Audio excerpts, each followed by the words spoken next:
Hello friends, आपण चहा मसाला बनवणार आहे. त्यासाठी आपण बडीशोप घेतलेली आहे, तेजपत्ता घेतलेला आहे, बडी इलायची, दालचिनी, छोटी इलायची, लवंग आणि काळी मिरी आपला चहा मसाला बनवण्यासाठी याचा उपयोगी हो.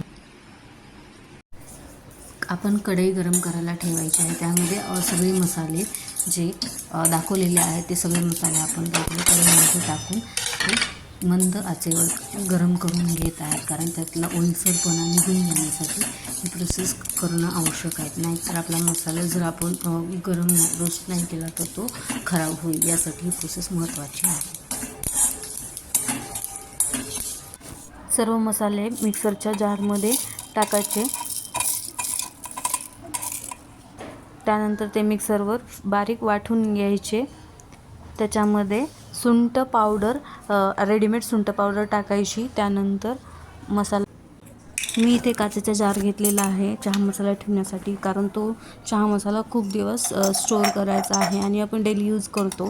त्यासाठी चहा मसाला छान राहायला पाहिजे. अशा पद्धतीने आपला चहा मसाला तयार आहे. तुम्ही मस्त चहाचा आस्वाद घेऊ शकता.